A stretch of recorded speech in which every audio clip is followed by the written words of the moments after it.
Welcome to Shukla study point. आप सभी का स्वागत है आपके अपने YouTube channel Shukla study point में। मैं शिवम शुक्ला आप सभी दोस्तों का हार्दिक स्वागत करता हूं।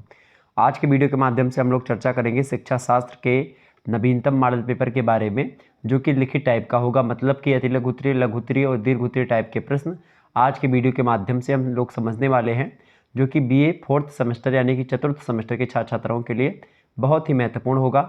आपको बता दूं कि शिक्षा शास्त्र को आप एजुकेशन भी कहते हैं। तो एजुकेशन में आपको BA 4th सेमेस्टर में जब आप होते हैं तो आपको साइकोलॉजिकल पर्सपेक्टिव्स ऑफ एजुकेशन के बारे में जानना होता है। साइकोलॉजिकल पर्सपेक्टिव्स ऑफ एजुकेशन को हिंदी में कहते हैं शिक्षा का मनोवैज्ञानिक परिप्रेक्ष्य। तो शिक्षा के मनोवैज्ञानिक परिप्रेक्ष्य से बनने वाले मोस्ट इंपॉर्टेंट क्वेश्चंस और आंसर्स पर आज के वीडियो के माध्यम से चर्चा करेंगे, जो कि आपकी परीक्षा में आने वाले हैं।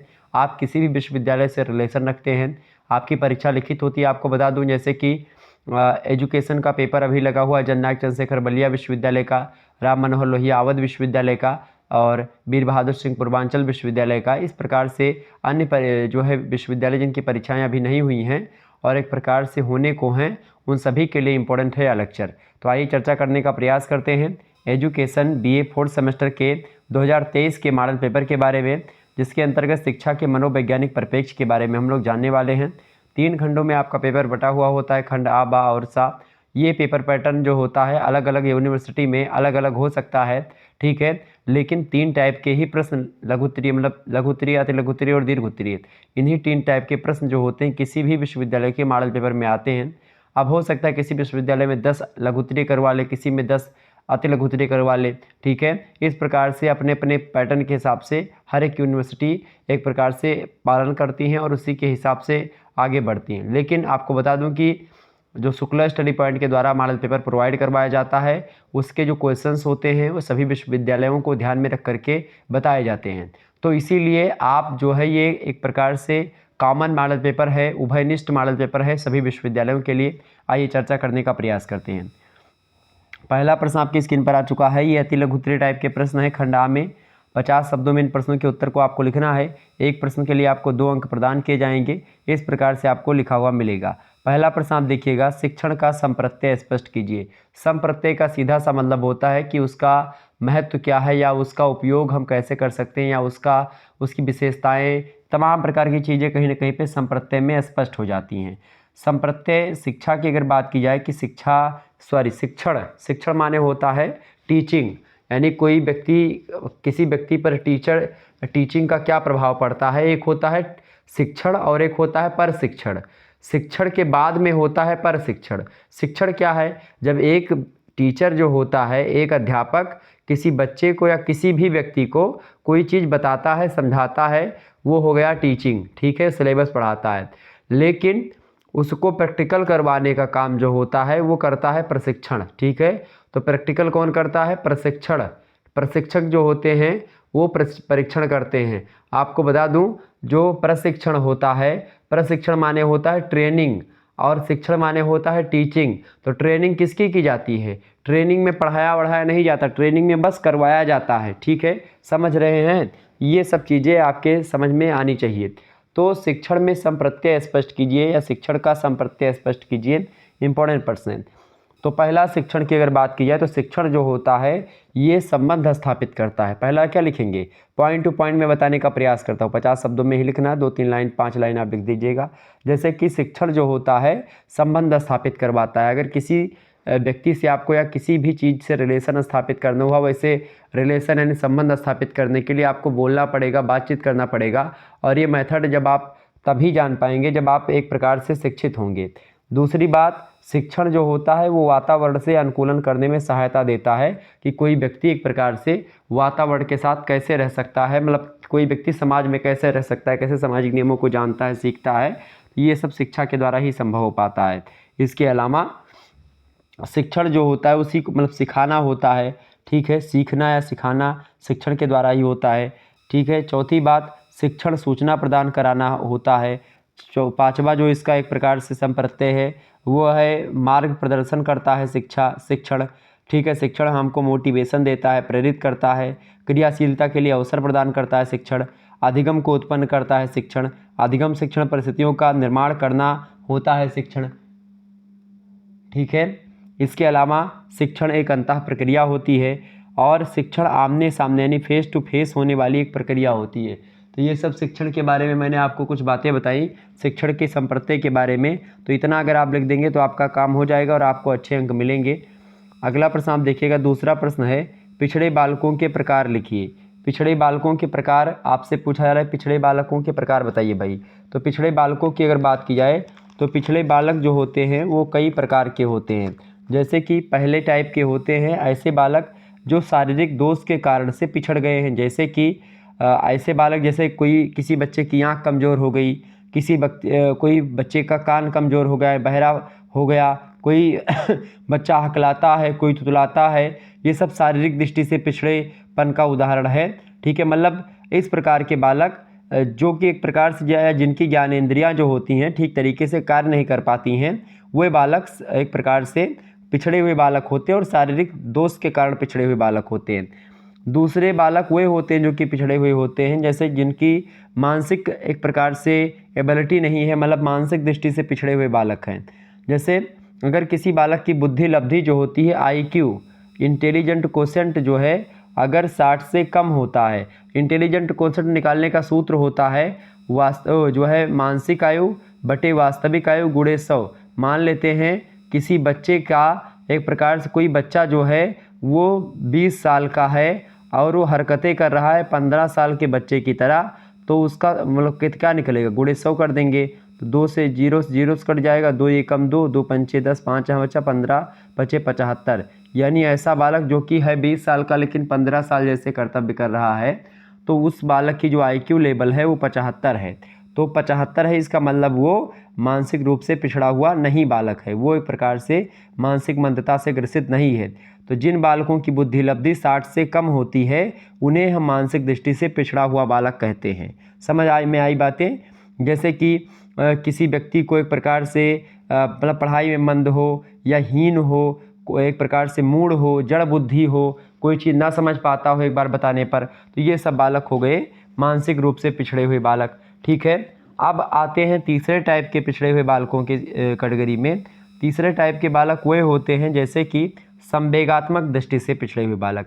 संवेग का मतलब क्या होता है, जैसे वो इमोशन को नहीं समझ पाते, जैसे उनमें एक प्रकार से आप देखते हैं चिंता, तनाव, निराशा, उदासीनता, इन सभी के भाव उनके चेहरे पर आप देख पाइएगा। तो ये सब बालक जो होते हैं माता पिता, अभिभावकों तथा शिक्षकों से प्रेम नहीं मिलता है इनको, और इस कारण से क्या करते हैं ये अपने मतलब इनको तिरस्कार मिलता है, चाहे टीचर से बात कीजिए, चाहे माता पिता से या अन्य सभी लोगों से इनका तिरस्कार किया जाता है। तो ये एक प्रकार से इमोशनली ब्लैकमेल्ड बच्चे होते हैं और ये भी पिछड़े हुए बालकों की श्रेणी में आते हैं, संवेगात्मक दृष्टि से पिछड़े हुए बालक हैं। इसके अलावा चौथे उस प्रकार के पिछड़े हुए बालक होते हैं जैसे वातावरण और परिस्थिति के कारण से पिछड़ गए हैं।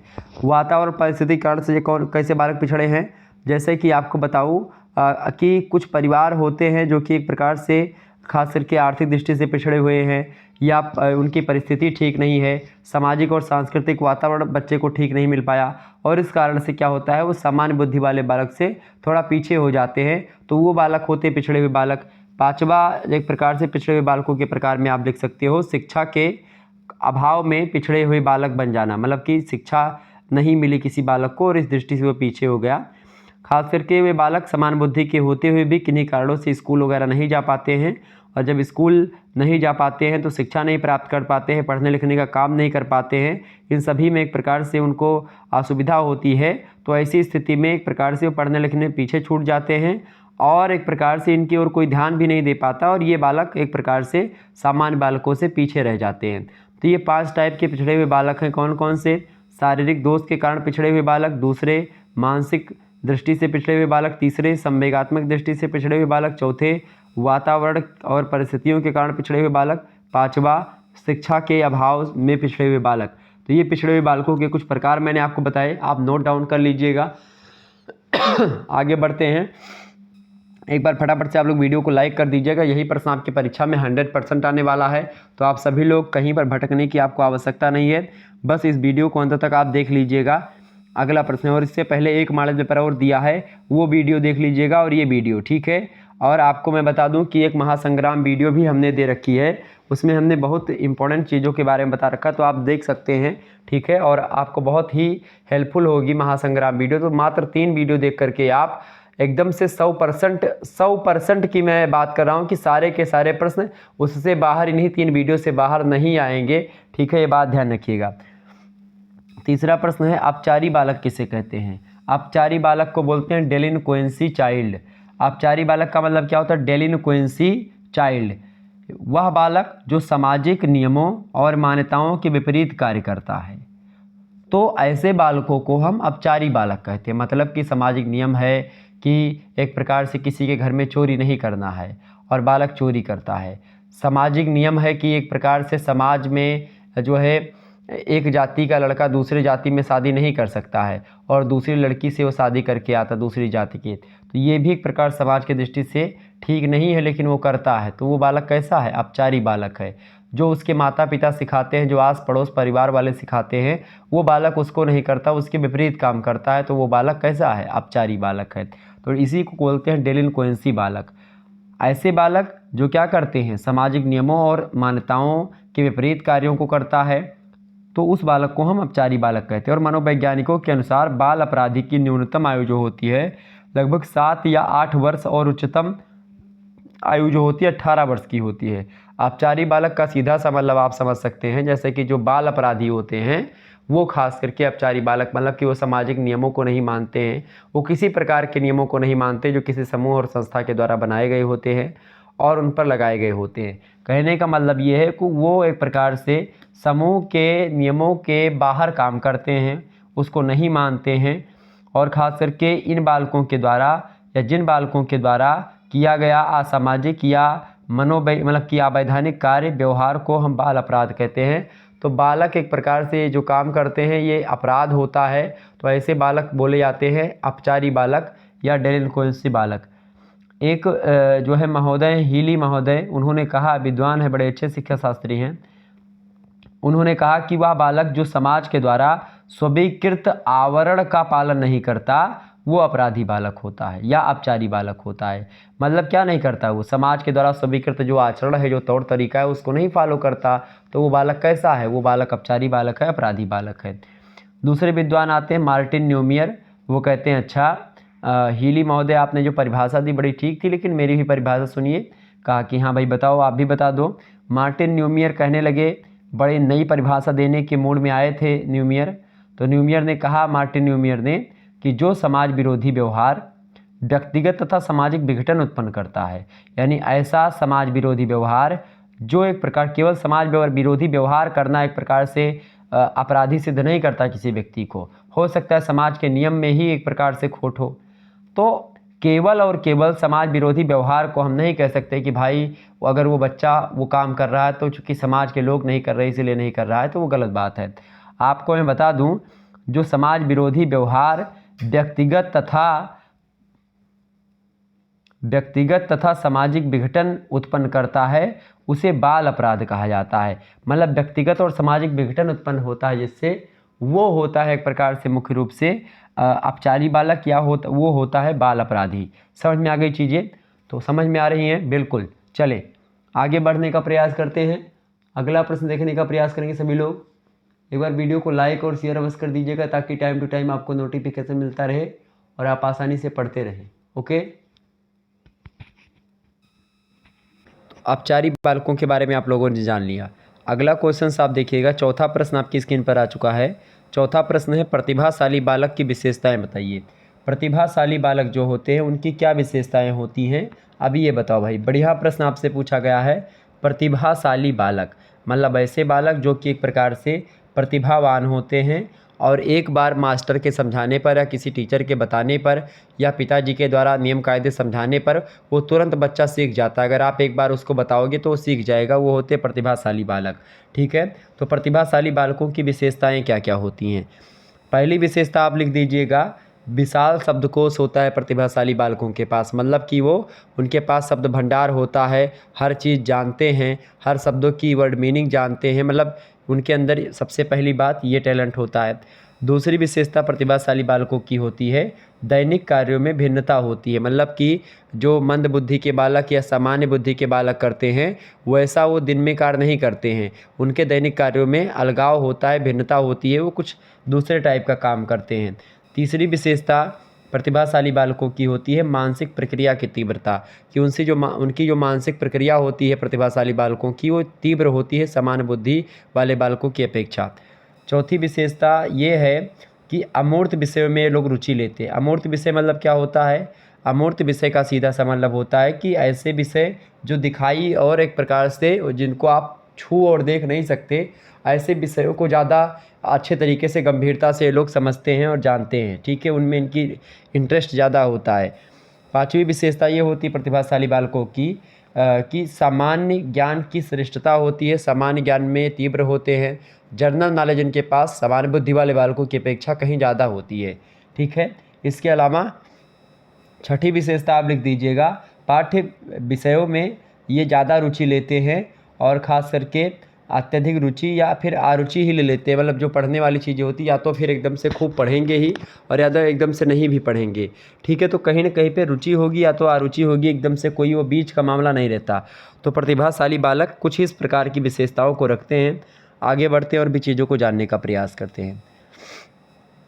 पाँचवा प्रश्न आपकी स्क्रीन पर आ चुका है, अधिगम की परिभाषा बताइए। अधिगम की परिभाषा बताइए भाई। अधिगम माने क्या होता है? अधिगम को अंग्रेजी में लर्निंग कहा जाता है। लर्निंग माने होता है सीखना सॉरी, लर्निंग माने क्या होता है भैया? लर्निंग माने होता है सीखना। तो अधिगम माने क्या होता है? अधिगम माने होता है सीखना या लर्निंग, ठीक है। परिभाषा कैसे देना है आपको? देखिए, स्किनर महोदय ने अधिगम की परिभाषा दी। उन्होंने कहा कि अधिगम व्यवहार में लगातार अनुकूलन की एक प्रक्रिया होती है।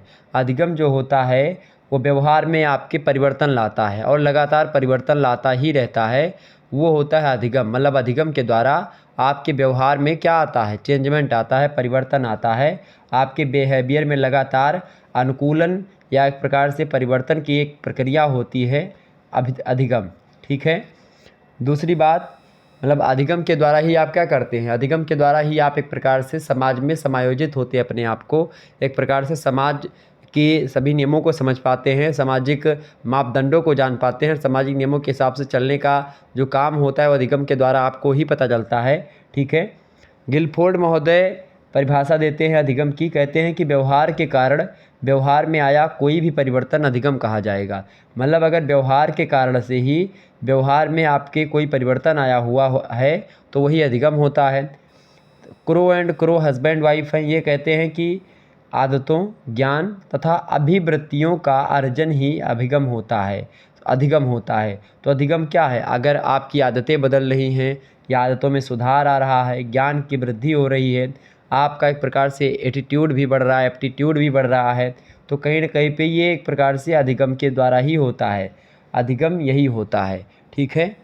आगे बढ़ते हैं। अगला प्रश्न आपकी स्क्रीन पर आ चुका। छठा प्रश्न आप देखिएगा। प्रश्न है, अंतर्दृष्टि या सूझ का सिद्धांत समझाइए।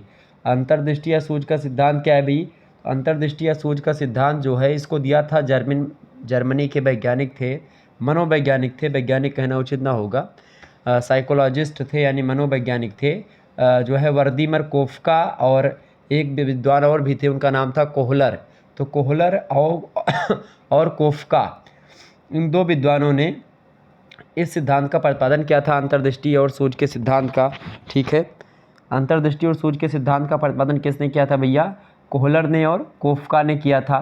और अंतर्दृष्टि और सूझ का सिद्धांत इसको इसलिए कहा जाता है क्योंकि ये एक प्रकार से, अभी मैं समझाऊंगा इसके बारे में कि भाई ये जो सिद्धांत है ये किसी के द्वारा सिखाया नहीं जाता है, ये अंतर्दृष्टि अपने अंदर से खुद से सीखा जाता है, समझ रहे हैं। मतलब ये एक प्रकार से आपके अंदर ही एक प्रकार से ऐसा ज्ञान छुपा हुआ होता है, ऐसा टैलेंट छुपा हुआ होता है कि आप जो है खुद ही एक प्रकार से परिस्थिति और समय के हिसाब से आप उस चीज़ को जान पाते हैं, सीख पाते हैं।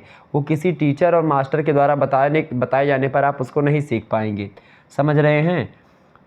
इसका दूसरा नाम है समग्राहती, मतलब गेस्टाल का सिद्धांत भी इसको कहा जाता है। समग्राहती मतावलंबी कहते हैं कि एक गेस्टाल्ट या आकृति एवं समग्र है जिसकी विशेषताएं पता लगाई जाती हैं। तो गेस्टाल्टवाद भी अंतर्दृष्टि या सूझ के सिद्धांत को ही गेस्टाल्टवाद या समग्रहति सिद्धांत कहा जाता है। ठीक है, अब अंतर्दृष्टि सिद्धांत या सूझ सिद्धांत में होता क्या है? मनोवैज्ञानिकों के अनुसार मनुष्य कुछ कार्यों को करके सीखता है और कुछ कार्यों को दूसरों को करता हुआ देख करके उनका अनुकरण करते सीखता है।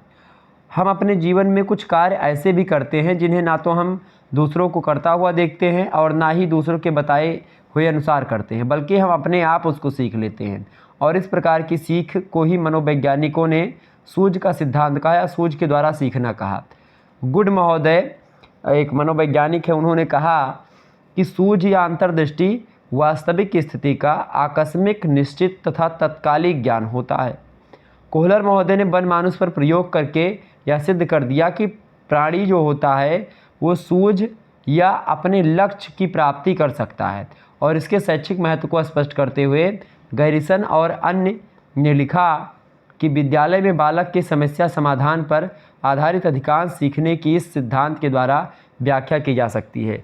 तो कुल मिलाकर के आपको बताऊं, ऐसे सिद्धांत या ऐसे कार्य जो कि आप ना तो किसी को एक प्रकार से करते हुए देखते हैं और ना ही किसी के द्वारा बताए जाने पर आप उसको सीखते हैं। इसके अलावा आप क्या करते हैं, आप उन चीज़ों को एक प्रकार से परिस्थिति और समय के हिसाब से खुद ब खुद आप सीख जाते हैं। तो वो होता है एक प्रकार से अंतर्दृष्टि का सिद्धांत या सूझ का सिद्धांत। वनमानुष पर प्रयोग किया था किसने? कोहलर महोदय ने, और उन्होंने इस चीज़ के बारे में बताया। इस पर शोध भी बहुत सारे किए गए। ओके, आगे बढ़ते हैं और भी चीज़ों को जानने का प्रयास करते हैं। अगला प्रश्न आप देखने का प्रयास करेंगे। अगला प्रश्न आपकी स्क्रीन पर आ चुका है, 7वां नंबर प्रश्न है। प्रश्न आपकी स्क्रीन पर आ चुका है, प्रेरणा का क्या तात्पर्य है? प्रेरणा, प्रेरणा मतलब होता है मोटिवेशन। ठीक है, तो प्रेरणा किसे कहते हैं भैया? या अभिप्रेरणा जिसको कहते हैं, मोटिवेशन। तो प्रेरणा शब्द से कार्य करने का बोध होता है, और प्रेरणा जितनी ही प्रभावी होती है, कार्य उतनी ही कुशलता से तीव्र होता है, या उतनी ही कार्य कुशलता प्रभावी होती जितना प्रेरणा आपको मिलेगी, जितना मोटिवेशन मिलेगा, उसी के हिसाब से आपका काम होता है। फेंडरसन महोदय एक प्रकार से मोटिवेशन के बारे में या प्रेरणा के बारे में कहते हुए, मतलब कि उसके बारे में उसको परिभाषित करते हुए कहते हैं कि प्रभावी अधिगम प्रभावी प्रेरणा पर निर्भर करता है, और प्रेरणा का सामान्य अर्थ हम उत्तेजना से लगाते हैं, क्योंकि बिना उत्तेजना के कोई प्रतिक्रिया संभव नहीं है, और हमारे प्रत्येक व्यवहार के कारण से कोई ना कोई उत्तेजना ही होती है। तो कुल मिलाकर के एक ऐसी उत्तेजना जो कि हमको कार्य करने के लिए प्रेरित करती है, एक ऐसी विचारधारा जो हमको कार्य करने के लिए प्रेरित करती है, एक ऐसा वर्क या एक ऐसी प्रक्रिया जिसके द्वारा हम एक प्रकार से किसी कार्य को कर रहे होते हैं और उस कार्य को नहीं कर पाते हैं, लेकिन उस प्रक्रिया के आ जाने से या उस चीज़ को जान पाने से हम उस कार्य को तीव्र गति से करके समाप्त कर देते हैं। तो वो होता है मोटिवेशन, या वो होती है प्रेरणा। मतलब प्रेरणा क्या करती है? काम करने के लिए आपको उत्सुक करती है, काम करने के लिए आपको उत्तेजित करती है, और इतना ही उत्तेजित नहीं करती, जबकि गंतव्य तक, मतलब कि जहाँ तक आपको पहुँचना है वहाँ तक पहुँचा करके तब वो मानती है। यानी प्रेरणा के द्वारा ही आप कार्य को संपन्न कर पाते हैं। प्रेरणा जो होती है आपको एक नई ताजगी और एक नई दिशा देती है। ठीक है, तो ये रही कुछ प्रेरणा के बारे में बातें। आप इतना लिख देंगे, हो जाएगा काम। ठीक है, अगला प्रश्न आपसे पूछा जा सकता है एग्जाम में। देखिए, पूछा गया प्रश्न है, परीक्षा में आ सकता है ये प्रश्न। 8वां प्रश्न है, विकास की अवस्थाएं बताइए। अच्छा, विकास किसे कहते हैं भैया? अधिगम और विकास, अधिगम और मतलब विकास और वृद्धि दोनों में अंतर होता है। विकास और वृद्धि में अंतर आपसे पूछा भी जाएगा। हालांकि विकास को अंग्रेजी में कहते हैं डेवलपमेंट, और अभिवृद्धि को या वृद्धि को कहते हैं ग्रोथ। तो ग्रोथ जो होती है वो विशेष आयु तक चलने वाली प्रक्रिया होती है, जबकि विकास जो होता है बच्चा जब से जन्म लेता है और जब तक मर नहीं जाता तब तक बच्चे का विकास होता ही रहता है। और अभिवृद्धि की बात किया तो अभिवृद्धि में जैसे आपका शरीर बढ़ रहा है, ठीक है, यानी परिमाणात्मक परिवर्तन की अभिव्यक्ति होती है वृद्धि, ग्रोथ। ठीक है, जबकि विकास जो होता है वो गुणात्मक भी होता है और परिमाणात्मक भी होता है। मतलब आपका शरीर भी बढ़ेगा, आपकी बुद्धि भी बढ़ेगी, आपका ज्ञान भी बढ़ेगा, आपकी मानसिक एबिलिटी भी बढ़ेगी। सब कुछ का विकास जो होता है, मतलब सब कुछ बढ़ना ही क्या कहलाता है? विकास कहलाता है।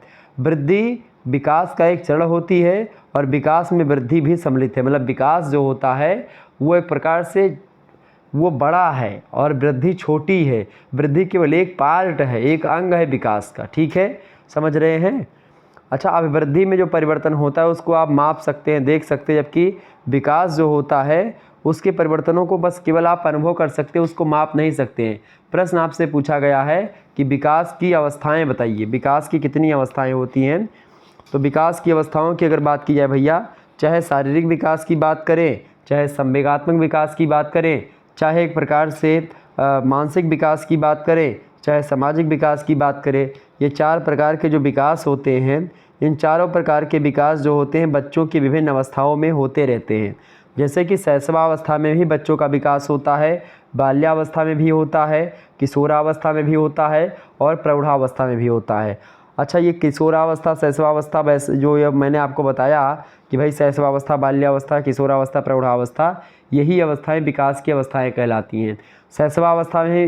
शैशवावस्था देखिए, विकास की मुख्य रूप से डॉक्टर अर्नेस्ट जोन्स महोदय जो है विकास की मुख्य रूप से 4 आधार बताते हैं या 4 प्रकार बताते हैं, 4 अवस्थाएं बताते हैं विकास की।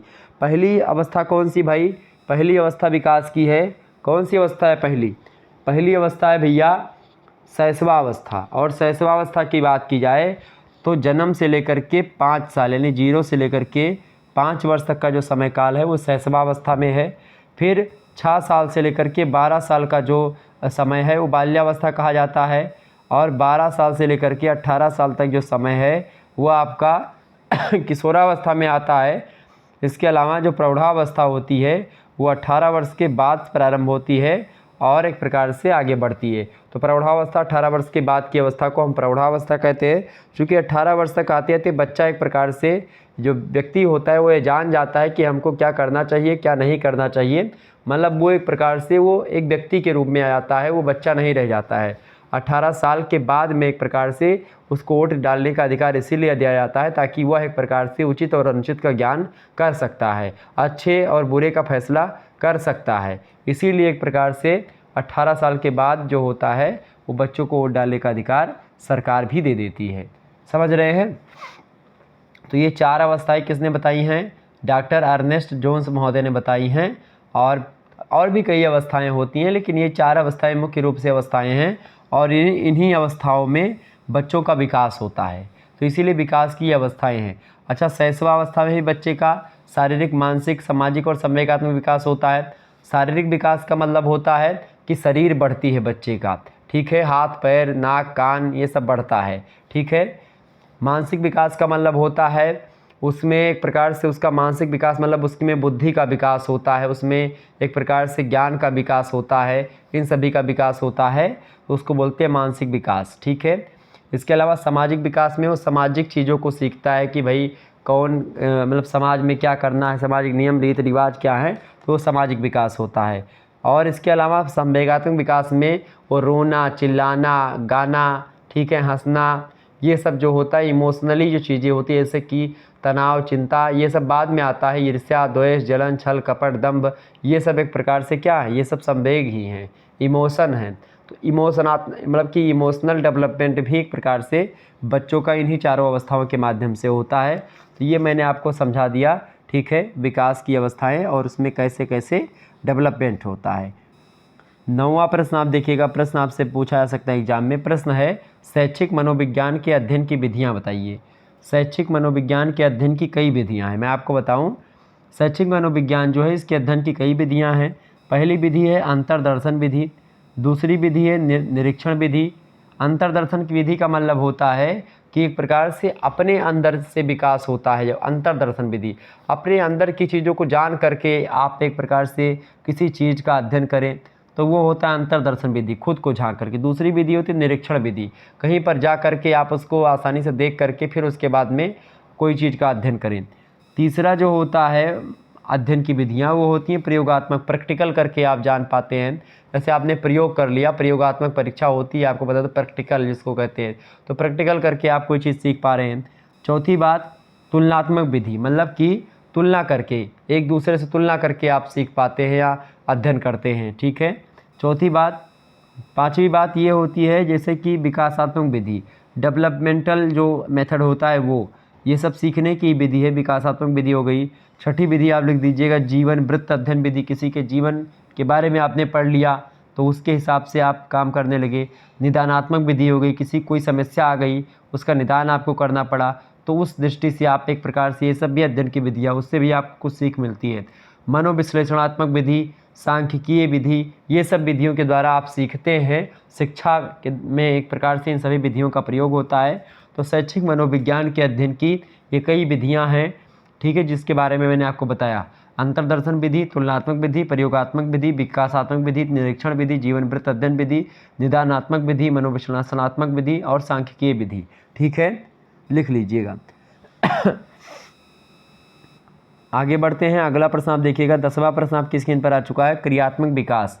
क्रियात्मक विकास या एक प्रकार से जिसको आप गद्यात्मक विकास या चालक विकास, जो भी मन में आए आप बोल सकते हो, ठीक है।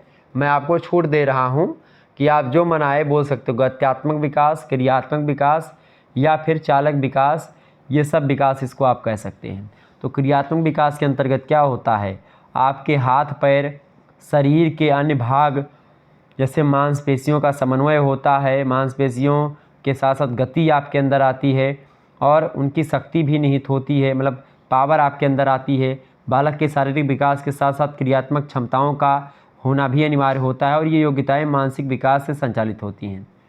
आपको बता दूं, बालक जो होता है अपने वातावरण से समायोजन करने के लिए इसका प्रयोग करता है और बालक का क्रियात्मक विकास उसकी कार्य शक्ति निर्धारित करता है और इसी पर उसकी सफलता और असफलता निर्भर करती है कि बच्चा कितना काम कर पा रहा है और किस तरीके से अपने जो है मांसपेशियों का या मतलब कि अपने अंदर जो उसके अंदर प्रकृति प्रदत्त पावर है उसका प्रयोग वो बच्चा कैसे करता है।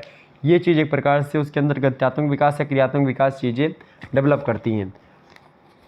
क्रियात्मक विकास की अगर बात की जाए तो इसके सिद्धांत भी कई हैं, जैसे कि विकास सामान्य से विशिष्ट की ओर होता है, ये गत्यात्मक विकास जो होता है। क्रियात्मक विकास बड़ी से छोटी मांसपेशियों की ओर होता है। क्रियात्मक विकास प्रतिमान में भविष्यवाणी योग्य कुछ अवस्थाएं होती हैं। क्रियात्मक विकास का निश्चित क्रम होता है और क्रियात्मक विकास अधिगम और परिपक्वता की अंतःक्रिया के फलस्वरूप होता है। जैसे जैसे आप बड़े होते हैं वैसे वैसे आप में एक प्रकार से क्रिया करने की क्षमता और पावर की वृद्धि होती है, ठीक है। आप चीज़ों को जान पाते हैं, जैसे जैसे आपके अंदर एक प्रकार से सारी चीज़ों का मतलब कि आप बढ़ते जाते हैं, आपकी बुद्धि का विकास होता है। उसी बुद्धि के साथ साथ आपके अंदर शक्ति का और आपके अंदर किसी कार्य को करने की शैली का भी विकास होता रहता है। जैसे आप बचपन में एक प्रकार से काखा काका पढ़ते थे, उसके बड़े हुए तो और भी चीज़ों को जानने लगे, फिर और बड़े हुए और उसके बाद में सारी चीज़ों को जानने लगे। फिर आगे चल करके आप पीएचडी करोगे तो आप एक प्रकार से चीज़ों को जैसे आज पढ़ रहे हैं वैसे आप नहीं पढ़ोगे, आप उसका पढ़ने का आपका नज़रिया जो होगा वो कहीं ना कहीं पे बदल जाएगा। समझ रहे हैं ना चीज़ों को। तो ये सब होता है एक प्रकार से क्रियात्मक या गद्यात्मक विकास। आपकी क्रियाओं में परिवर्तन, आपकी शक्ति में परिवर्तन, आपके काम करने के तरीके में परिवर्तन, ये सब परिवर्तन आपको मिलेगा क्रियात्मक विकास के फलस्वरूप। तो ये सब हो गए भाई क्रियात्मक विकास। अब आगे बढ़ते और भी चीज़ों को जानने का हम प्रयास करते हैं। ये हो गए आपके कौन से प्रश्न भाई, ये सब हो गए आपके अति लघुत्तरीय प्रश्न। अब बात आ रही है लघुत्तरीय प्रश्नों की। तो लघुत्तरीय प्रश्नों के बारे में हम लोग जानने का प्रयास करते हैं। केवल 5 प्रश्न आपको लघुत्तरीय से करने होते हैं। खंड बा की अगर बात की जाए तो खंड बा में जो होता है लघुत्तरीय टाइप के प्रश्न आपके पूछे जाते हैं और एक प्रश्न का उत्तर आपको 200 शब्दों में लिखना होता है। ये बात भी आप ध्यान दें। कितने शब्दों में भैया, कितने शब्दों में लिखना होता है? तो 200 शब्दों में आपको एक प्रश्न का उत्तर लिखना होता है, ठीक है। अब देखिए पहला प्रश्न आपको दिया गया है, शिक्षा मनोविज्ञान एवं मनोविज्ञान में क्या अंतर है। आपको बता दूं कि जो लघुत्तरीय प्रश्न होते हैं इनकी संख्या 8 दी जाएगी, उनमें से केवल 5 प्रश्न आपको करना रहेगा। अलग अलग विश्वविद्यालय में अलग अलग नियम है, लेकिन फिर भी जो मैं बता रहा हूँ, मैं 8 लघुत्तरीय प्रश्नों के उत्तर को आपको बताने का प्रयास करूँगा। तो आप लोग चिंता ना करें कि सर जी बताएंगे नहीं, मैं सब कुछ बताऊँगा, परेशान मत होइएगा। देखिए तो पहला प्रश्न कौन सा लघुत्तरीय का भाई? पहला प्रश्न शिक्षा मनोविज्ञान और मनोविज्ञान में क्या अंतर है। शिक्षा मनोविज्ञान और मनोविज्ञान में आपको बता दूं कई अंतर हैं। और जैसे कि मनोविज्ञान की अगर बात की जाए तो मनोविज्ञान क्या है भाई?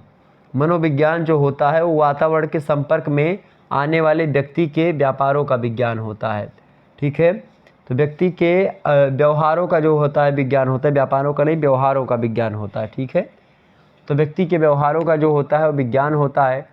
मनोविज्ञान को मिलाकर के व्यवहार का विज्ञान है। सिंपल सी परिभाषा आप समझो, मनोविज्ञान जो है वो व्यवहार का विज्ञान है। किसका विज्ञान है भैया? मनोविज्ञान जो है वो व्यवहार का विज्ञान है। जबकि अगर बात की जाए किसकी भाई, बात की जाए अगर हम बात करें किसकी, शिक्षा शास्त्र की, तो शिक्षा शास्त्र के द्वारा क्या होता है, शिक्षा के द्वारा आप व्यवहारों को सीखते हैं। ठीक है, शिक्षा के द्वारा आप क्या होता है, आप व्यवहारों को जान पाते हैं। ठीक है, तो मनोविज्ञान के बारे में सबसे पहले मैं आपको बता दूं, मनोविज्ञान एक विधायक विज्ञान है और समस्त ज्ञानात्मक, संवेगात्मक और क्रियात्मक क्रियाओं का अध्ययन करता है।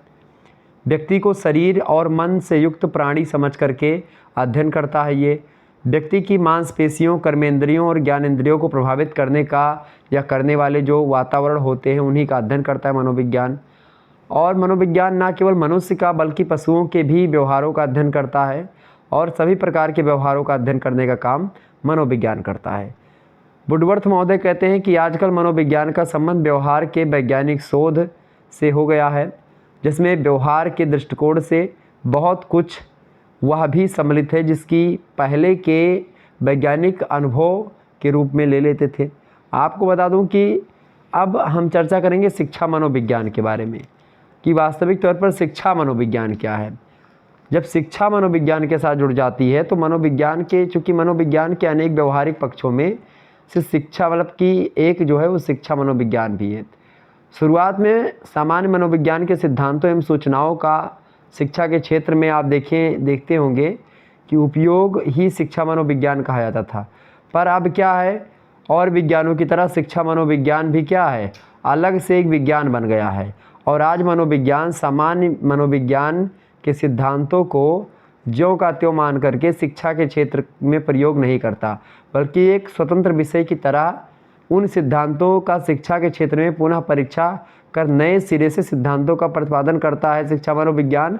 और इस प्रकार मनोवैज्ञानिक सिद्धांतों का शिक्षा के क्षेत्र में परीक्षा करके नए सिरे से सिद्धांतों का प्रतिपादन ही शिक्षा मनोविज्ञान कहलाता है। शिक्षा मनोविज्ञान जो करती है वो एक बार, जैसे मनोविज्ञान में एक बार चीज़ें आ गई तो फिर दोबारा से उसमें शोध हुआ कि नहीं हुआ, लेकिन शिक्षा मनोविज्ञान समय समय पर एक प्रकार से उसकी परीक्षा लेती रहती है। शिक्षा मनोविज्ञान जो है एक प्रकार से वो परीक्षा लेने में कमी नहीं छोड़ता, परीक्षा वो लेता है शिक्षा मनोविज्ञान। ठीक है, तो शिक्षा मनोविज्ञान क्या होता है, केवल व्यवहारों का अध्ययन कर लेता है मनुष्य के, लेकिन मनुष्य का व्यवहार कैसे कैसे परिवर्तित हो रहा है उसका अध्ययन करता है शिक्षा मनोविज्ञान। ठीक है, आधुनिक शिक्षा मनोविज्ञान का अपना एक विशिष्ट क्षेत्र है और कार्यक्रम है, समस्याएं अपनी हैं, अपनी विधियां होती हैं शिक्षा मनोविज्ञान की अलग, और अपने कार्यों के लिए शिक्षा मनोविज्ञान सामान्य मनोविज्ञान से संबंध अवश्य रखता है, पर एकमात्र उस पर निर्भर नहीं है कि शिक्षा मनोविज्ञान मनोविज्ञान पर निर्भर है, बिल्कुल निर्भर नहीं है। तो इस प्रकार से शिक्षा के विद्यार्थियों के लिए मनोविज्ञान में सामान्य मनोविज्ञान को बनाने वाले नियमों और सिद्धांतों में अधिकतर का उपयोग किया जाएगा। ये सब बातें जो है ये 1922 ईस्वी में गेट्स और अन्य लेखकों के विचार थे। आपको बता दूं कि आज शिक्षा मनोविज्ञान स्वयं में एक स्वतंत्र विज्ञान है और शिक्षा मनोविज्ञान शिक्षा के क्षेत्र में मानव व्यवहारों का अध्ययन करता है। स्कीनर का नाम आप लोगों ने सुना होगा, उन्होंने इस संबंध में कहा कि शिक्षा मनोविज्ञान उस प्रकार के मानवीय व्यवहारों का वर्णन करता है जो मनुष्य शिक्षा प्रद दशाओं में करता है। तो कुल मिलाकर के शिक्षा मनोविज्ञान का संबंध मानवीय व्यवहार के अध्ययन से मानवीय व्यक्तित्व, उसका विकास और शिक्षा के सामाजिक निर्देशन से रिलेटेड है। कुल मिलाकर के शिक्षा मनोविज्ञान और मनोविज्ञान यही होता है कि मनोविज्ञान मात्र व्यवहारों का अध्ययन करता है लेकिन बदलते हुए परिवेशों का अध्ययन नहीं कर पाता, और शिक्षा मनोविज्ञान उन सभी का अध्ययन करता है। ठीक है, आगे बढ़ते हैं, भी चीज़ों को जानने का प्रयास करते हैं।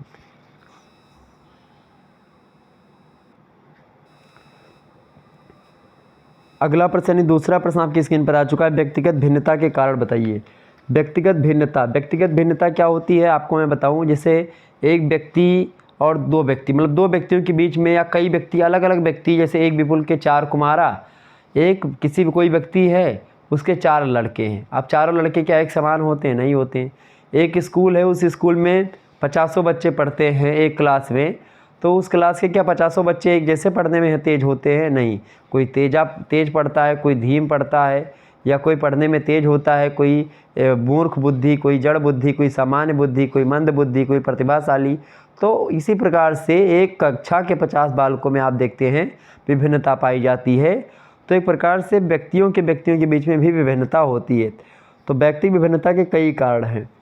पहला कारण होता है वंशानुक्रम।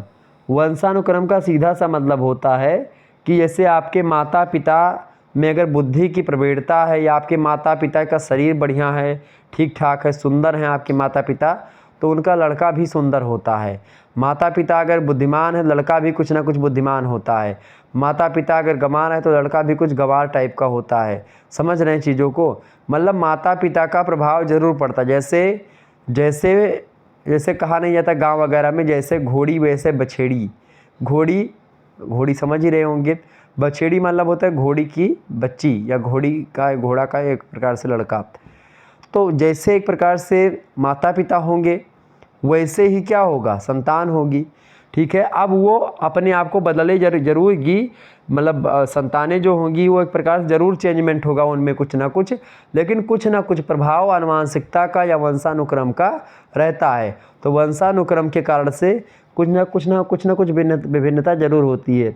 आपको बता दूं, मनोवैज्ञानिक गाल्टन, पियर्सन, टर्मैन और मैकडुगल और बिने, इन सभी ने अपने प्रयोगों से ये सिद्ध कर दिया कि व्यक्तियों के शारीरिक, मानसिक और चारित्रिक विशेषताओं का प्रमुख कारण क्या है, वंशानुक्रम ही है। पैतृक गुणों का संक्रमण जो होता है एक पीढ़ी से दूसरी पीढ़ी में होता रहता है और इन्हीं कारणों से व्यक्ति में भिन्नता दिखाई पड़ती है। जैसे कि तीव्र बुद्धि के माता पिता की संतानें तीव्र बुद्धि की होती हैं और मंद बुद्धि के माता पिता की संतानें मंद बुद्धि की होती। कभी कभी एक ही माता पिता की संतानों में विभिन्नता पाई जाती है और वे मानसिक शक्तियों, स्वभाव और अन्य गुणों में एक दूसरे से कुछ न कुछ अलग जरूर होते हैं। ये होता है वंशानुक्रम का कारण। दूसरा कारण होता है व्यक्तिगत भिन्नता का। आप लिखेंगे वातावरण, मतलब कि अगर आपका इन्वायरमेंट सही नहीं है तो आपका एक प्रकार से विकास बहुत ज़्यादा वातावरण के द्वारा ही मनुष्य का विकास होता है।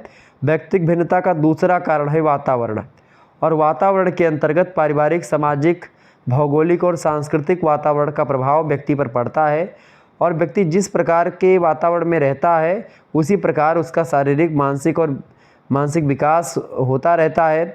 तो कुल मिलाकर के जैसा देश वैसा भेष, या जिस देश का प्राकृतिक वातावरण ठंडा होता है वहाँ के लोग बलवान और परिश्रमी और गर्म देश के लोग निर्बल और आलसी होते हैं, ऐसा भी विद्वानों ने सिद्ध किया।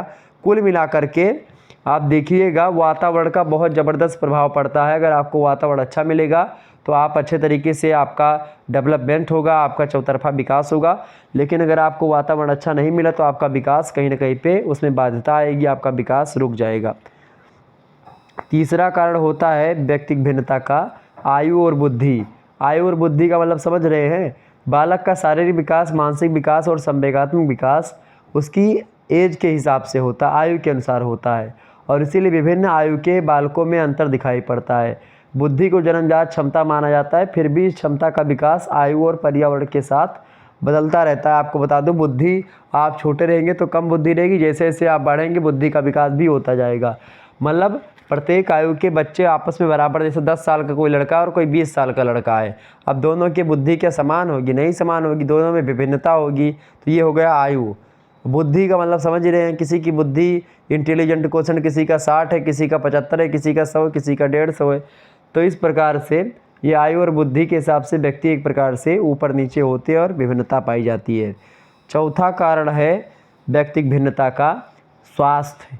स्वास्थ्य का मतलब क्या होता है, कभी कभी क्या होता है, कोई बच्चा मान लेते हैं, अगर आप कोई बच्चा पढ़ रहा है बीमार पड़ गया तो वो पढ़ने में धीमा हो जाता है या उसका और विकास रुक जाता है, चाहे शारीरिक विकास, चाहे संवेगात्मक, चाहे संज्ञानात्मक विकास, चाहे भाषा का विकास, हर प्रकार का विकास बच्चा का रुक जाता है। अगर बच्चा एक प्रकार से मानसिक रूप से स्वस्थ नहीं होता है तो ठीक है, या शारीरिक रूप से स्वस्थ नहीं होता है, तो किसी प्रकार से अगर बच्चा एक प्रकार से स्वस्थ नहीं है, बीमार रहने लगता है तो उसका विकास उतने अच्छे तरीके से नहीं हो पाता, उसका विकास प्रभावित होता है उससे। तो इस प्रकार से ये चीज़ें मैंने आपको बताई। आगे बढ़ने का प्रयास करते हैं। अगला प्रश्न आप सभी लोग देखिएगा। अगला प्रश्न आपकी परीक्षा की दृष्टि से बहुत ही ज़्यादा महत्वपूर्ण है। आप सभी लोग एक बार वीडियो को लाइक और शेयर कर दीजिएगा। ये सब होगा। इसके अलावा स्वास्थ्य के अलावा जाति, प्रजाति और राष्ट्र, आप किस जाति से हैं, आपकी प्रजाति क्या है, आप किस देश में रहते हैं, इन सभी मतलब प्रत्येक जाति के लोगों में भिन्नता आपको देखने को मिलती है। ठीक है, इसके अलावा देश के लोगों में, प्रत्येक देश के लोगों में भिन्नता आपको देखने को मिलती है, ठीक है। और प्रत्येक प्रजातियों में आपको भिन्नता देखने को मिली है। शारीरिक भिन्नता, राजनीतिक मतलब कि शारीरिक, धार्मिक, कई प्रकार की विभिन्नता आप देख पाते होंगे। शरीर से, मानसिक दृष्टि से, बुद्धि से, हर दृष्टि से आगे पीछे होते हैं लोग। और भी लिख सकते हो जैसे कि शिक्षा और आर्थिक दशा, इसके अलावा और भी कारण है जैसे कि लिंग भेद हो गया, इसके अलावा परिपक्वता हो गया। इन सभी कारणों से गत्यात्मक योग्यता हो गया, किसी का विकास बहुत तीव्र गति से हो गया, किसी का कम गति से हो गया। तो इस दृष्टि से व्यक्तियों में भिन्नता आपको देखने को मिलती है। तो व्यक्तिगत भिन्नता के ये कई कारण हैं, जैसे कि मैंने आपको ऑलरेडी बता दिया कि स्त्री और पुरुष में आपको भिन्नता दिखाई पड़ती है। बालक जो होते हैं स्वभाव से कठोर, साहसी और परिश्रमी होते हैं। जो कन्याएँ होती हैं यानी बालिकाएँ होती हैं वो कोमल होती हैं, दयालु होती हैं, लज्जाशील होती हैं, शांति प्रिय होती हैं। तो लिंग भेद के द्वारा भी एक प्रकार से व्यक्तियों में भिन्नता होती है। ये सब कई कारण हैं जिसके कारण से व्यक्तियों के बीच में भिन्नता आपको दिखाई पड़ती है। तीसरा प्रश्न आप देखिएगा, शिक्षा मनोविज्ञान के विषय क्षेत्र का वर्णन कीजिए। बढ़िया प्रश्न है, आपकी परीक्षा में पूछा गया है। प्रश्न क्या पूछा गया भाई? प्रश्न आपसे पूछा गया है शिक्षा मनोविज्ञान के विषय क्षेत्र का वर्णन कीजिए। तो शिक्षा मनोविज्ञान का विषय विस्तार बहुत बड़ा है, अत्यधिक व्यापक विषय वस्तु है शिक्षा मनोविज्ञान। और शिक्षा मनोविज्ञान के अंतर्गत आप देखते हैं विद्यार्थी का अध्ययन किया जाता है, अध्यापक का अध्ययन किया जाता है, शिक्षण का अध्ययन किया जाता है यानी कि ट्रेनिंग, टीचिंग सब के अध्ययन यानी टीचिंग कैसे की जाती है। इसके अलावा शैक्षिक समस्याएं जो होती हैं उसका अध्ययन, तमाम प्रकार की शैक्षिक विधियों का अध्ययन, निर्देशन का अध्ययन, परीक्षण का अध्ययन, प्रमापन का अध्ययन, इन सभी का अध्ययन कहीं ना कहीं पे एक प्रकार से शिक्षा मनोविज्ञान के अंतर्गत हम लोग करते हैं। और शिक्षा मनोविज्ञान का विस्तार इतना अनिश्चित है कि आज तक इसकी सीमाएं निर्धारित नहीं की जा सकी हैं कि इसके अंतर्गत क्या क्या चीज़ें हम पढ़ते हैं। कुछ चीज़ों को तो हम जान पाते हैं, कुछ चीज़ों को नहीं भी जान पाते हैं। आपको बता दूं, हम जब भी शिक्षा मनोविज्ञान की कोई नवीन पुस्तक खोजते हैं तो हमें अज्ञात रहता है कि सामग्री संभवतः क्या होगी, ठीक है। तो शिक्षा मनोविज्ञान के विषय क्षेत्र के बारे में अगर बात की जाए तो ये एक प्रकार से इसका विषय क्षेत्र बड़ा व्यापक है। क्रो एंड क्रो इनके विषय क्षेत्र के संबंध में कहते हैं कि शिक्षा मनोविज्ञान की विषय सामग्री का संबंध सीखने को प्रभावित करने वाली दशाओं से है। डगलस और हॉलैंड कहते हैं कि शिक्षा मनोविज्ञान की विषय सामग्री शिक्षा की प्रक्रियाओं में भाग लेने वाले व्यक्ति की प्राकृतिक मानसिक व्यवस्था तथा व्यवहार से है। गैरिसन एंड अन्य कहते हैं कि शिक्षा मनोविज्ञान की विषय सामग्री का संगठन दो पहलुओं के आधार पर हम कर सकते हैं।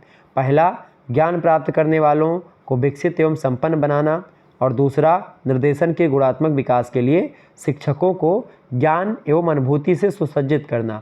मतलब कि एक प्रकार से शिक्षा मनोविज्ञान जो है उसके अंतर्गत विद्यार्थी, टीचर और प्रक्रिया, विधि, शिक्षक विधि, इन सभी का अध्ययन जो है किया जाता है वास्तविक तौर पर। कुल मिलाकर के अगर कई पॉइंटों में आपको बताऊं, पहली बात, विद्यार्थियों की शारीरिक रचनाओं और क्रियाओं का अध्ययन हम इसके अंतर्गत करते हैं। शिक्षार्थी की मानसिक क्रियाओं का अध्ययन करते हैं, ठीक है। शिक्षार्थी की जो है संवेगात्मक क्रियाओं का अध्ययन करते हैं। शिक्षार्थी की सामाजिक क्रियाओं का अध्ययन करते हैं। शिक्षार्थी के जो है वंशानुक्रम और वातावरण का अध्ययन करते हैं। इसके अलावा कोई बालक है उसकी व्यक्तिगत भिन्नताओं का अध्ययन हम शिक्षा मनोविज्ञान के अंदर करते हैं। विशिष्ट बालकों का अध्ययन करते हैं, बाल विकास अवस्थाओं का अध्ययन करते हैं, सीखने की क्रियाओं का अध्ययन करते हैं, पाठ्यक्रम निर्माण संबंधी सिद्धांतों का अध्ययन करते हैं, मापन और परीक्षण संबंधी सिद्धांतों का अध्ययन करते हैं, मानसिक स्वास्थ्य के सिद्धांतों का अध्ययन करते हैं हम शिक्षा मनोविज्ञान के अंतर्गत। इसके अलावा निर्देशन संबंधी सिद्धांतों का भी अध्ययन हम लोग शिक्षा मनोविज्ञान के अंतर्गत करते हैं, ठीक है। आगे बढ़ते हैं और भी चीज़ों को जानने का प्रयास करते हैं। अगला क्वेश्चन आप देखिएगा, अगला प्रश्न आपकी स्क्रीन पर आ चुका, फटाफट से आप लोग देखिएगा।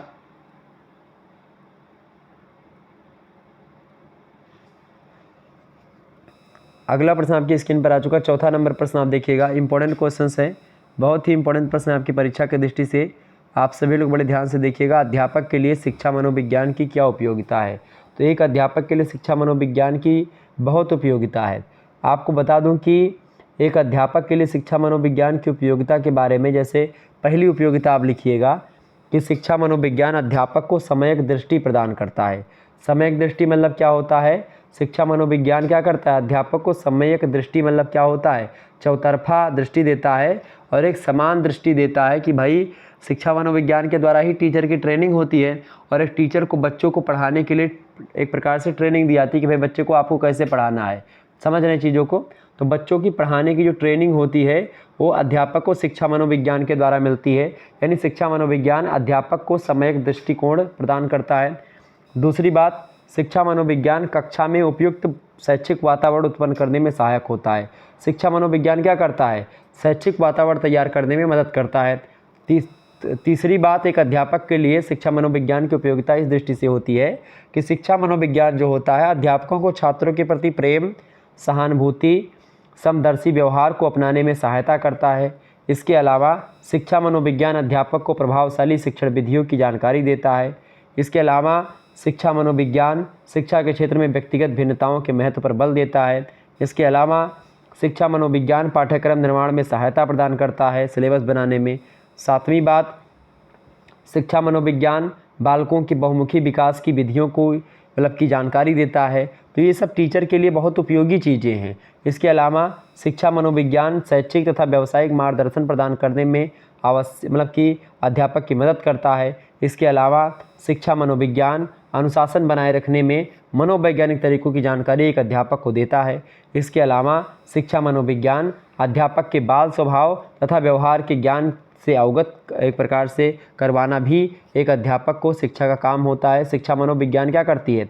अध्यापक को बाल स्वभाव और बाल व्यवहार के बारे में बताती है कि बालकों का स्वभाव ऐसा होता है, बांदर बालक एक समाना, बालकों का स्वभाव जो होता है वो एक प्रकार थोड़ा शरारती होता है। तो पहले से टीचर को बता दिया था, नहीं तो टीचर को गुस्सा आए तो टीचर को ये पहले से पता होता है कि भाई बालक है वो गलती करेंगे और इस गलती को आपको कैसे ट्रीट करना है ये आपको सीखना पड़ेगा। तो शिक्षा मनोविज्ञान इन सभी चीज़ों को बताता है, इसीलिए शिक्षा मनोविज्ञान का उपयोग बहुत ज़्यादा है एक अध्यापक के लिए। ठीक है, पांचवा प्रश्न आप देखिएगा, मानव विकास को प्रभावित करने वाले कारकों का वर्णन कीजिए।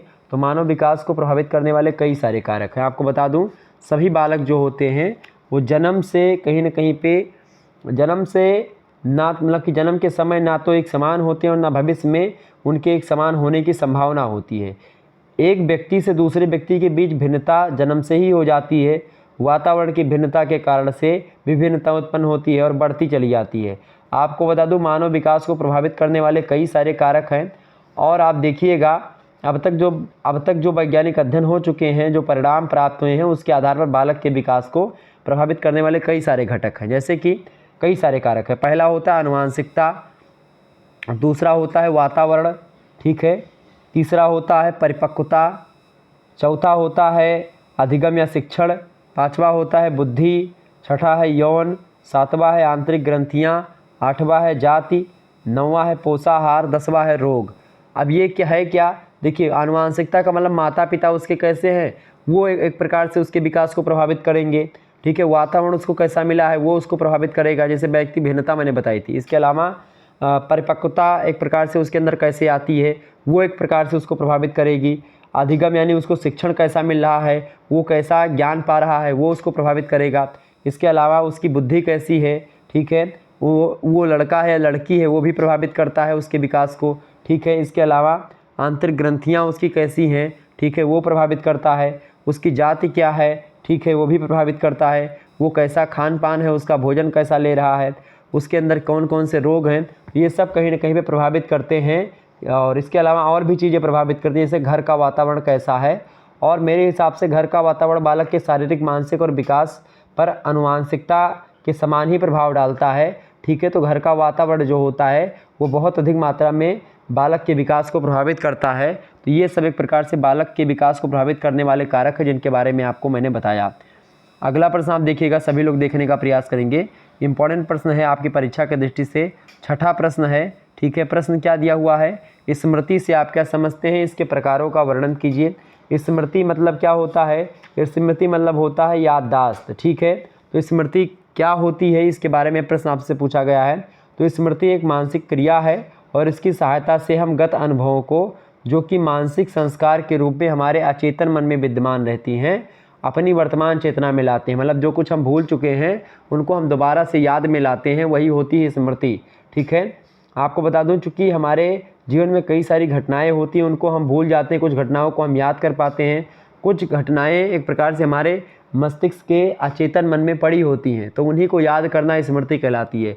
ऐसी चीज़ें जो आपको पुरानी चीज़ें हैं जो आपको याद नहीं है, आप अपने दिमाग पर फोर्स करके उन चीज़ों को याद कर रहे हैं, वो होती है स्मृति। ठीक है, स्मृति की परिभाषा को देते हुए स्काउट महोदय कहते हैं कि स्मृति एक आदर्श पुनरावृत्ति है और उस सीमा तक जहाँ तक कि इसमें अतीत काल के अनुभवों को यथासंभव उसी रूप में और क्रमबद्ध रूप में याद किया जाता है जैसा कि उसका पहले अनुभव किया गया था। तो सेम वैसे ही अगर आप याद कर पाते तो वही होती है स्मृति। वुडवर्थ कहते हैं कि सीखी या स्मृति जो होती है वो सीखी हुई वस्तु का सीधा उपयोग है, मतलब सीखी हुई वस्तुओं का सीधा उपयोग होता है स्मृति। मैकडूगल कहते हैं कि स्मृति से तात्पर्य अतीत की घटनाओं के अनुभव की कल्पना करना और इस तथ्य को पहचान लेना कि ये अतीतकालीन अनुभव हैं, ये सब होता है एक प्रकार से स्मृति। नन कहते हैं कि अपने मतलब हमारे अनुभवों को संचित करने या करके रहने वाली जो शक्ति होती है जब चेतना से युक्त होती है तब उसे स्मृति कहते हैं। मतलब जो हमारे भूतकाल की चीज़ें हैं और वो हम भूल चुके हैं लेकिन फिर भी हम दिमाग का प्रयोग करके उसको याद ला रहे हैं, तो वो होती है स्मृति। ठीक है, कुल मिलाकर के स्मृति एक ऐसी मानसिक प्रक्रिया है जिसके द्वारा संचित या गत अनुभवों को या जो बीत गए अनुभव हैं उनको आवश्यकता पड़ने पर आप पुनः से चेतना में लाते हैं, दोबारा से याद करते हैं। तो स्मृति के अंतर्गत समस्त सीखी हुई और अनुभव की गई बातें आती हैं और इस प्रकार स्मृति पूर्व अनुभवों और विचारों को पुनः जागृत करने, सजीव करने और स्मरण करने की क्रिया होती है। ठीक है, इसके प्रकार कई प्रकार हैं, जैसे कि एक होती है तत्कालिक स्मृति, एक होती है अस्थायी स्मृति और एक होती है सक्रिय स्मृति, एक होती है निष्क्रिय स्मृति, एक होती है व्यक्तिगत स्मृति, एक होती है अव्यक्तिगत स्मृति, एक होती है यांत्रिक स्मृति, एक होती है तार्किक स्मृति, एक होती है आदतजन्य स्मृति, एक होती है इंद्रिय अनुभूति स्मृति। तो इस प्रकार से ये सब स्मृति के प्रकार हैं। ठीक है, जैसे किसी विषय या तथ्य को याद करके तुरंत सुना देना ये तत्कालिक स्मृति कहलाती है। अस्थायी स्मृति जो होती है इसमें सीखी हुई बातें बहुत समय तक याद रहती हैं और खास करके बालकों में अधिक मात्रा में अस्थायी स्मृति पाई जाती हैं। सक्रिय स्मृति कि आप कोई पूर्व अनुभव है उसको इच्छापूर्वक प्रयास करके आप दोबारा याद करते हैं तो सक्रिय स्मृति कहलाती है। जैसे कि आप परीक्षा भवन में जो आप पढ़े होते हैं आप उसको लिखते हैं। ठीक है, निष्क्रिय स्मृति क्या होती है कि जैसे श्यामपट्ट का नाम लेते ही आपके मन में कालेपन की याद आ गई। जैसे जब आप पूर्व अनुभव को अनायास बिना प्रयास के दोबारा से याद आ जाती है कि श्यामपट्ट का आपने नाम लिया तो आपके समक्ष काला काला कोई वस्तु आ गई, तो ये होता है। ठीक है, तो इसी प्रकार से अन्य स्मृतियाँ भी हैं। तो ये हो गई स्मृति के प्रकार। आगे बढ़ते हैं और भी चीज़ों को जानने का प्रयास करते हैं। अगला प्रश्न आपकी परीक्षा की दृष्टि से आ चुका है। 7वां नंबर प्रश्न है, कुसमायोजित बालकों को सुधारने के उपाय बताइए। कुसमायोजित बालकों को सुधारने के उपाय बताइए। भाई कुसमायोजित जो बालक हैं उनके सुधारने के उपाय, कई उपाय होते हैं, मतलब जिनका जो कुसमायोजन का सीधा सा मतलब होता है कि जो सामाजिक दृष्टिकोण या सामाजिकता के साथ नहीं चल रहे हैं, सामाजिकता से विपरीत चल रहे हैं, मतलब सामाजिक नियम कायदों को नहीं मान रहे हैं, सामाजिक मापदंडों को फॉलो नहीं कर रहे हैं, जिनका समायोजन अच्छे तरीके से नहीं हो पाया समाज में, वो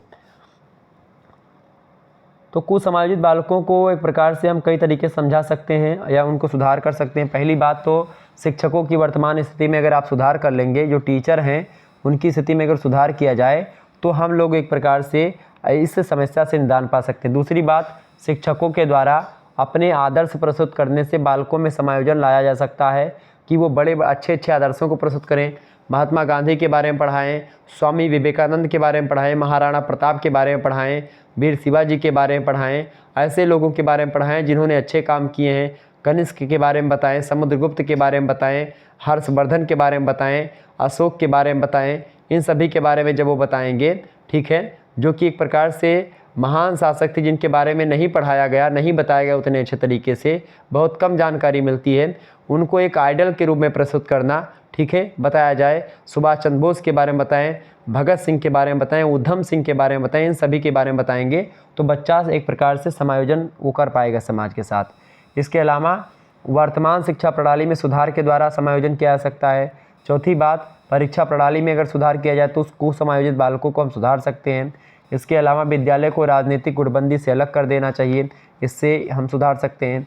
इसके अलावा सरकार के द्वारा विद्यालयों के संचालन व प्रशासन संबंधी कार्यों में अनुचित हस्तक्षेप को कम कर दिया जाए, इससे भी हम कुसमायोजित बालकों को सुधार सकते हैं। इसके अलावा शिक्षा संस्थाओं को स्वायत्तता प्रदान करके, ठीक है, इसके अलावा मतलब उनको निजी छोड़ करके, ठीक है, इसके अलावा शिक्षक अभिभावक संघ का निर्माण करके, इसके अलावा नैतिक शिक्षा को अनिवार्य रूप से लागू करके हम कुसमायोजित बालक जो हैं, जो सामाजिक नियमों को नहीं मान रहे हैं, उनको हम समझा सकते हैं। इसके अलावा विद्यार्थियों में स्वास्थ्य वातावरण का निर्माण करके हम ऐसा कर सकते हैं, ठीक है। तो विद्यार्थियों में कुसमायोजन एक जटिल समस्या है और उसके राजनीतिक, सामाजिक और मनोवैज्ञानिक कई पहलू हैं, और ख़ास करके कुसमायोजन का जो निराकरण है उसके लिए सभी पहलुओं को समझ करके अभिभावकों और सरकार सभी को मिलकर के एक प्रकार से बच्चे जो कुसमायोजित हो चुके हैं उनको समायोजित करने का काम करना चाहिए, ठीक है। ये हो गया इसका उत्तर। अगला प्रश्न आप देखिएगा, 8वां प्रश्न, किशोरावस्था एक भावात्मक अवस्था है, स्पष्ट कीजिए। तो किशोरावस्था निश्चित तौर पर एक भावात्मक अवस्था है, इसमें कोई दो राय नहीं है। किशोरावस्था में क्या होता है बच्चा, किशोरावस्था में को लेकर के कोल और ब्रूस कहते हैं कि किशोरावस्था के आगमन के मुख्य चिन्ह इस प्रकार परिलक्षित हो, जैसे कि किशोरावस्था के बारे में भावात्मक लक्षण क्या होते हैं। किशोरावस्था जो होती है 12 साल से शुरू होती है, और इस समय बच्चा जो होता है स्त्री और पुरुष में भेद समझने लगता है कि ये लड़का है, हम लड़की हैं, ठीक है। ये बच्चा समझने लगता है कि भाई कौन लड़का है कौन लड़की है। शारीरिक लक्षण भी दिखने लगते हैं लड़के लड़कियों में। तो इसी समय प्यार वार की जो भावना होती है वो जगती है, ठीक है। दया की भावना जगती है इस समय। इसके अलावा क्रोध की भावना जगती है इस समय। गुस्सा भी बहुत आती है। अगर आपके जैसे अब प्रेम आप करोगे, मैं एक उदाहरण के माध्यम से समझाऊं कि अगर आप जैसे 12 साल के बाद आप हो गए, तो आप स्कूल में पढ़ते हैं, तो हाँ भैया प्रेम करने लगे एक लड़का एक लड़की, तो क्या होगा उसमें, फिर कोई आपसे आएगा कहेगा तो आप दया बहुत करोगे। जब प्रेम में कोई व्यक्ति होता है तो उसके अंदर बहुत दया वाली भावना आती है, ठीक है, दया आ जाती है, तो दया की भावना आएगी, ठीक है। और जब आप घर पे आओगे, काम वाम नहीं करोगे या एक प्रकार से होगा, तो उसी के बारे में सोचोगे, अपने पार्टनर के बारे में, तो जब माता पिता आपको डांटेंगे कि यह क्या कर रहा है, काम नहीं करता, तो वो या काम नहीं पूरा है, तो आपको क्रोध बहुत आएगा। मास्टर कुछ बोलेंगे, टीचर बोलेंगे, तुरंत आपको गुस्सा आएगी बहुत, ये यार फर्जी बोल रहा है, ठीक है, बहुत गुस्सा आती है इस समय। सहानुभूति भी आती है बाद में। फिर तमाम प्रकार के संवेग इसी समय जो है अस्थायी रूप धारण करते हैं। प्रेम, दया, क्रोध, सहानुभूति, ये तमाम प्रकार के इमोशन उस समय एकदम से सक्रिय हो जाते हैं किशोरावस्था में, ठीक है। और इन पर नियंत्रण नहीं रख पाता बच्चा, चूँकि उस समय बच्चे के अंदर इतने इमोशन इकट्ठा आ जाते हैं कि उनको बैलेंस करना एकदम से बच्चे के बस की बात नहीं होती है, ठीक है। वो एक प्रकार से बच्चा अन्यायी के प्रति क्रोध और दुखी व्यक्ति के प्रति दया की भावना रखता है, ठीक है। तो कई प्रकार की चीज़ें होती। दूसरी बात कि सबल और स्वस्थ किशोर में संवेगात्मक स्थिरता और निर्बल और आश्वस्त किशोर में संवेगात्मक अस्थिरता पाई जाती है। संवेगात्मक स्थिरता जो पाई जाती है वो जो व्यक्ति सबल होते हैं, स्वस्थ होते हैं, उनमें, उन किशोरों में एक प्रकार से स्थिरता पाई जाती है इमोशन की। जबकि निर्बल और आश्वस्त जो किशोर होते हैं, एडोलसेंस के बच्चे होते हैं, उनमें संवेगात्मकता जो होती है अस्थिर हो जाती है। तीसरी बात, किशोरों को अपनी आकृति, स्वास्थ्य, सम्मान, धन प्राप्ति, शैक्षिक प्रगति, सामाजिक सफलता और अपनी कमियों की सदैव चिंता रहती है। वो एक प्रकार से लगातार प्रयास करते हैं। 12-13 साल के बाद, 14-15 साल के बाद में ये एक जुनून आता है अंदर की, यह कर लेंगे वह कर लेंगे, बड़ा मतलब अपने आप में होता है कि हम ही सब कुछ है। एक समय लगेगा कि आप अहम ब्रह्मास्मि, हम ही सब कुछ हैं, ठीक है, ऐसे लगेगा आपको, कुछ समय आता है, ठीक है। और किशोर ना तो बालक समझा जाता है, ना ही उसको हम प्रौढ़ समझ सकते हैं। उसे संवेगात्मक जीवन में वातावरण से अनुकूलन करने में बड़ी कठिनाई होती है। यदि वह अपने प्रयास में असफल हो जाता है, समायोजन नहीं कर पाता है, तो बड़ा निराश हो जाता है और वो एक प्रकार से गलत कदम भी उठा सकता है। ऐसी दशा में वह घर छोड़ करके भाग भी सकता है, आत्महत्या करने की बात करता है। ये जब बालकों की जैसा वो सोच रहे होते हैं वैसा नहीं हो पाता, तो ऐसा सोचते हैं ऐसे बालक, ठीक है। तो इसके अलावा आपको बता दूं कि अगर उनका वो अपने काम में सफल हो गए तो उनको बड़ी खुशी भी मिलती है। तो ये सब होते हैं एक प्रकार से किशोरावस्था के बालक। चूँकि किशोरावस्था के बालक किशोरावस्था एक भावात्मक दशा या भावात्मक अवस्था है, मैंने आपको ऑलरेडी बता दी। BN झा कहते हैं कि किशोरावस्था में भावात्मक विकास इतना विचित्र होता है कि वह एक ही परिस्थिति में विभिन्न अवसरों पर विभिन्न प्रकार का व्यवहार करता है। जो परिस्थिति एक अवसर पर उसे उल्लास से भर देती है और वही परिस्थिति दूसरे अवसर पर उसको खिन्न कर देती है। इस प्रकार से जो है भावात्मक खेल की अवस्था है, एक प्रकार से मैं कहूँ अगर एक शब्दों में, किशोरावस्था। किशोरावस्था में एक तरफ आपके अंदर ईर्ष्या, जलन, द्वेष, छल, कपट, दंभ की भावना भी होगी, और एक तरफ आपके अंदर एक प्रकार से प्रेम, सहानुभूति, दया और एक प्रकार से प्रेम की भावना होगी, क्रोध की भावना होगी। तो कहीं ना कहीं पे आप देखिए किशोरावस्था एक भावात्मक अवस्था, ये सिद्ध हो गई। अब देखिएगा केवल 500 शब्दों में इन प्रश्नों के उत्तर आपको लिखने हैं, 2 प्रश्न केवल करने हैं 4 प्रश्नों में से। खंड 7 में दीर्घ उत्तरीय प्रश्न होते हैं, ठीक है। देखिए 10-10 नंबर के पहला प्रश्न है, शिक्षा मनोविज्ञान की परिभाषा दीजिए। शिक्षा एवं मनोविज्ञान के पारस्परिक संबंधों की विवेचना कीजिए। मोस्ट इंपॉर्टेंट प्रश्न है, परीक्षा में एकदम से प्रश्न आने वाला, इसको रट लीजिएगा, इसको मैंने पढ़ाया भी, आप लोग देख लीजिएगा। अगला प्रश्न है, अभिप्रेरणा यानी मोटिवेशन की विभिन्न विधियाँ बताइए, कौन कौन सी विधियाँ हैं उनको बताएं, और शिक्षा में अभिप्रेरणा का क्या महत्व है उस पर आपको प्रकाश डालना है। बहुत इंपॉर्टेंट प्रश्न है, आप इसको भी पढ़ लीजिएगा। अगला क्वेश्चन है, अच्छे शिक्षण की विशेषताएं लिखिए। बहुत ही इंपॉर्टेंट क्वेश्चन है, परीक्षा में ये प्रश्न आएगा। अगला प्रश्न है, संवेदना से आप क्या समझते हैं, संवेदना के प्रकारों तथा विशेषताओं का वर्णन कीजिए। मोस्ट इंपॉर्टेंट क्वेश्चन है आपकी परीक्षा की दृष्टि से। और अगला प्रश्न आप देखिएगा, मानसिक स्वास्थ्य का क्या अर्थ है और मानसिक स्वास्थ्य के सूचकों का उल्लेख कीजिए। ये कई प्रश्न आपकी परीक्षा में आ सकते हैं, तो इन प्रश्नों को आप तैयार कर लीजिएगा। चलिए फिर मिलते हैं हम नेक्स्ट वीडियो में, तब तक के लिए जय हिंद, जय भारत। आप सभी का बहुत बहुत धन्यवाद हमारे साथ जुड़ने के लिए। इसी प्रकार से अपना प्यार हमेशा बनाए रखिएगा, ठीक है। इसी प्रकार से ये आज शिक्षा शास्त्र का मॉडल पेपर हमने दिया, इससे पहले और भी मॉडल पेपर मैं दे चुका हूँ ऑलरेडी।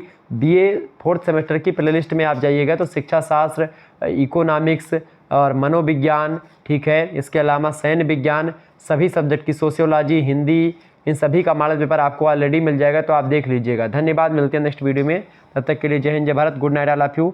आप सभी का बहुत बहुत धन्यवाद हमारे से जुड़ने के लिए। इसी प्रकार से अपना प्यार बनाए रखिएगा। तो शिक्षा शास्त्र की ही भांति और भी सब्जेक्ट के मॉडल पेपर ऑलरेडी आपके अवेलेबल है। बहुत बहुत धन्यवाद।